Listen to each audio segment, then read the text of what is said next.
Hello, నేను doctor నమ్రత మాట్లాడుతున్నాను. So మీకు నేనేం చెప్పాలనుకుంటున్నానంటే, చాలామంది ఈ క్యాంప్స్కి కానీ లేదంటే మామూలుగా వచ్చే పేషెంట్స్ కూడా వాళ్ళెవ్వరికి నీకు ఈ కారణం వల్ల ప్రెగ్నెన్సీ రావట్లేదు, పలానా కారణం వలన మనకి ప్రాబ్లం ఉంది, హస్బెండ్లో ప్రాబ్లమా, వైఫ్లో ప్రాబ్లమా, లేదంటే ఇంకేదైనా ప్రాబ్లమా, అసలు ఇద్దరిలో ఏ ప్రాబ్లం లేదు, అన్ఎక్స్ప్లెయిన్డ్ ఇన్ఫర్టిలిటీనా, ఫర్టిలైజేషన్ ప్రాబ్లమా, ఇవన్నీ కూడా మనకి తెలుసుకోవాలి. మనకి ఏ కారణం వల్ల ప్రెగ్నెన్సీ రావట్లేదు అనేది ముందు మీరు డాక్టర్ దగ్గర తెలుసుకోవాల్సిన విషయం. సో ఇప్పుడు మీరు ఎప్పుడైనా డాక్టర్ని ఎంచుకునేటప్పుడు కార్పొరేట్ సెటప్స్ ఇట్లాంటి వాటిల్లో ఏమవుతుందంటే, ఎప్పుడు ఒకే డాక్టర్ ఉన్నారా, మంచిగా చూస్తున్నారా అనేది ఎంచుకోవాల్సి వస్తుంది. సో సింగిల్ డాక్టర్ యూనిట్కి వెళ్ళినప్పుడు యూజువల్లీ ఎప్పుడు కూడా అదే డాక్టర్ చూస్తూ ఉంటారు కాబట్టి మీకు అంటే ఎక్కువ రికగ్నిషన్ అట్లా ఉంటూ ఉంటుంది. ఎందుకు మీకు ప్రెగ్నెన్సీ ఫలానా దానికి రావటం లేదు అనేది చెప్పరు.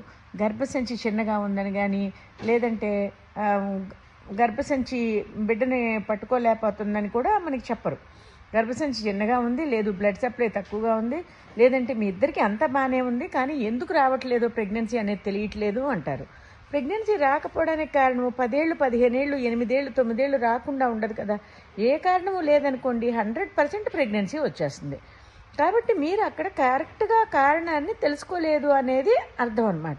సో కరెక్ట్గా కారణాన్ని తెలుసుకుని, మీకు ట్యూబ్స్లో ప్రాబ్లమా, లేదంటే ఓవరీస్ ప్రాబ్లమా, లేదంటే యూట్రస్ పట్టుకోవడంలో ప్రాబ్లమా, ఎండోమెట్రియం ప్రాబ్లమా, లేదంటే అసలు ఫర్టిలైజేషన్ జరగట్లేదా, హస్బెండ్ యొక్క వీర్యకణాల వల్ల ప్రాబ్లం వస్తుందా, లేదు జెనెటిక్గా అబ్నార్మాలిటీస్ ఉన్నాయా, దానివల్ల ఎక్కువగా మీకు అబార్షన్స్ అవుతూ ఉన్నాయా, ఇవన్నీ కూడా మీరు చూసుకుని మీరు ట్రీట్మెంట్ చేయించుకుంటే బాగుంటుంది. కొంతమందికి ఐవీఎఫ్కి ముందు కొన్ని పరీక్షలు చేయాల్సి వస్తుంది. అన్ని పరీక్షలు కూడా మీలో కూడా తప్పిదం ఉంటుంది, అన్ని పరీక్షలు చేయించుకోరు.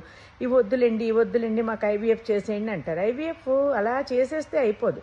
ఐవీఎఫ్ చేసిన తర్వాత ఆ ఫర్టిలైజ్డ్ ఎంబ్రియోని మనం లోపల గర్భాశయం లోపల పొరలో పెట్టినప్పుడు ఆ గర్భాశయం లోపల పొర పట్టుకుంటుందా లేదా, ఇది చాలా ఇంపార్టెంట్ మీకు. సో అది కూడా మీరు తెలుసుకోవాల్సి ఉంటుంది. కాబట్టి ఐవీఎఫ్ చేయించుకున్నాక మీరు ఏ విధంగా ఫుడ్ తినాలి, ఏ విధంగా డైట్ తీసుకోవాలి, డైటీషియన్ సలహాలు కానీ, లేదంటే ఎక్కువ స్ట్రెస్ లేకుండా ఉండడం అనేది కూడా చాలా ఇంపార్టెంట్. సో అందరికీ ఐవీఎఫ్ అవసరమా మేడం అంటే కాదు, అవసరం లేదు.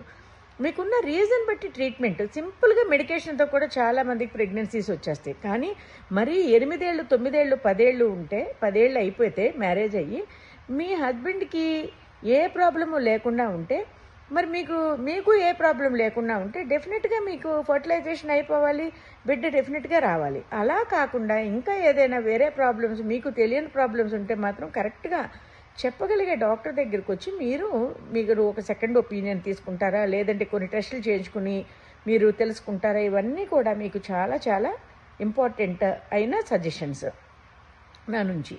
ఎందుకంటే మనము ట్రీట్మెంట్ అనేది ఎలా తీసుకోవాలి అనే దానికన్నా ఈ ట్రీట్మెంట్ అనేది ఎందుకు తీసుకోవాలి, దానికి గల కారణం ఏంటి, దీనికి ఏం ప్రాబ్లం ఉంది, ఇక్కడ ఏం ప్రాబ్లం ఉంది, ఎందువలన మనం ఈ ట్రీట్మెంట్ తీసుకోవాలి, 1 నెల తీసుకోవాలా, 2 నెలలు తీసుకోవాలా, ఎంత ఖర్చు అవుతుంది, ఈ నెల 2 నెలలు తీసుకుంటే ఎంత సక్సెస్ రేట్ ఉంటుంది, మీకు అవకాశం ఉందా లేదా, లేదు అడాప్షన్కి వెళ్ళాలా, లేదు సరగసీ ట్రీట్మెంట్కి వెళ్ళాలా, ఏ విధమైన ట్రీట్మెంట్కి మీరు వెళ్లాల్సి ఉంటుంది అనేది కూడా మీరు తెలుసుకోవాల్సి ఉంటుంది. సో కంపల్సరీ మీరు ఈ యొక్క క్యాంప్ని యూజ్ చేసుకుని మీరు ఆ ప్రాబ్లమ్స్ ఏమైనా ఉంటే మీ యొక్క పాత రిపోర్ట్స్ అన్ని తెచ్చి మీరు డిస్కస్ చేసి ప్రాబ్లమ్ ఎందువల్ల వచ్చింది, మీకు ఏంటి ప్రాబ్లము, దేనివల్ల మీకు ఇబ్బందులు ఎదురవుతున్నాయి, దేనివల్ల మీకు ఈ ఒక ట్రీట్మెంట్ అనేది ఏ విధమైన ట్రీట్మెంట్ అవసరం పడుతుంది అనేది మీరు తెలుసుకుని మీరు ఆ ట్రీట్మెంట్ చేయించుకుంటే చాలా బాగుంటుంది. Thank you.